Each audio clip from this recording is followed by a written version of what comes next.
Hi Mart, it's David here. I'm so sorry I can't be with you, particularly as this time last year you were kind enough to give that very warm and generous-hearted talk about yourself on my leaving do. So what I thought I would do is keep a video diary for the time I'll be away, and that way I can mention all kinds of things about your achievements and your very special nature whenever it occurs to me. Super. It won't take too much time to do. So here we go then. I'm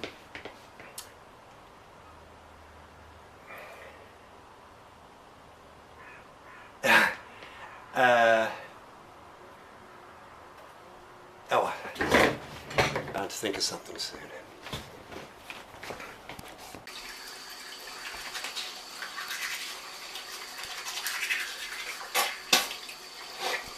Actually, Martin, I have just thought of one.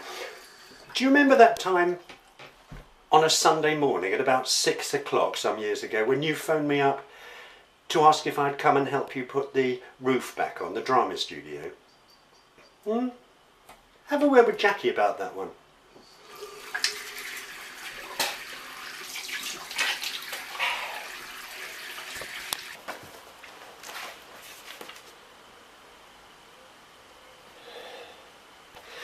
And there were loads of times that you stayed over as well.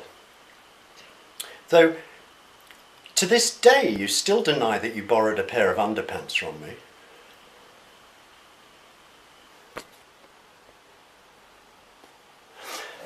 And then there was the time you left your car, the Robin Reliant, in the High Street in Horsham one night. Again, you were staying over. And you got up the next morning and found someone had turned it over on its roof.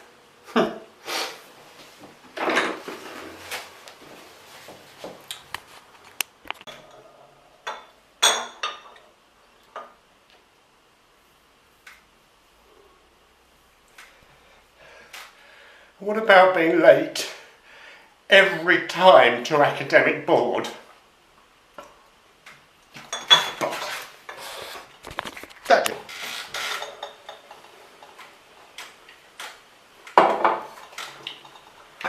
Or I put a proposal like, it's probably good practice for his department to keep a mark book. And then you'd say, well, what's the educational value?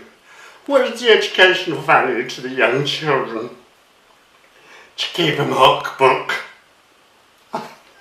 We'd never get anything done.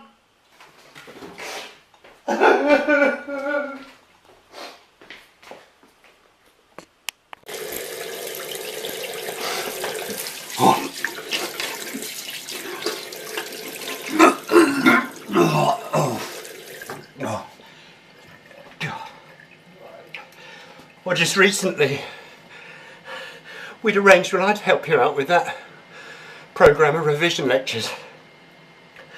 We pre-arranged I would do Rossetti. I spent the whole night preparing Christina bloody Rossetti.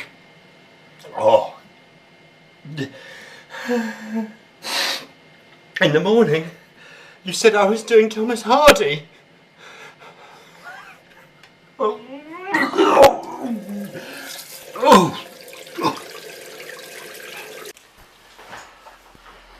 It's okay, Martin, I'm feeling a bit better now.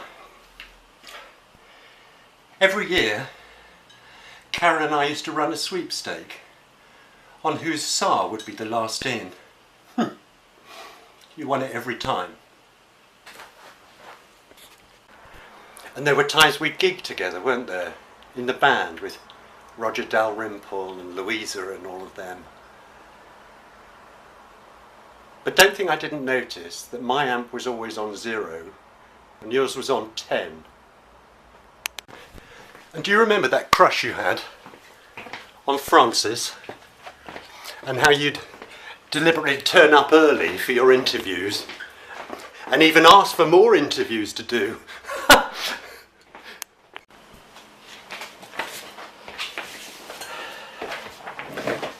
Some lovely words now by Jason Cheetah from 87, 88, he was at Collier's.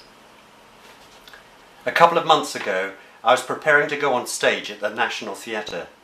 I told a colleague that Martin would be watching that afternoon's performance.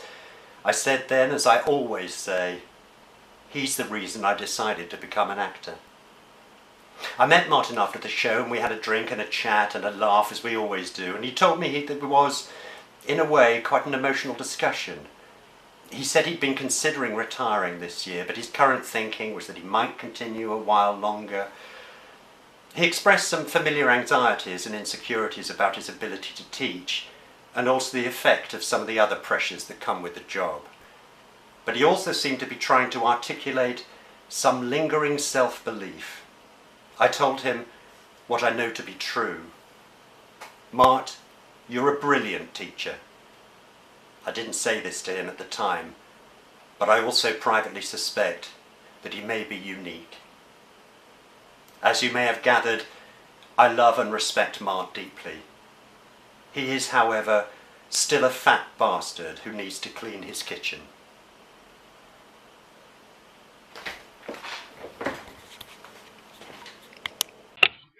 Hello Martin, happy retirement, Lucy White here. Remember those days, 1985, Midsummer Night's Dream, The Crucible, going to Germany. Really good times they were. Great drama department, well done. Anyway, have a really good retirement, good on you. And right, that's it, over and out.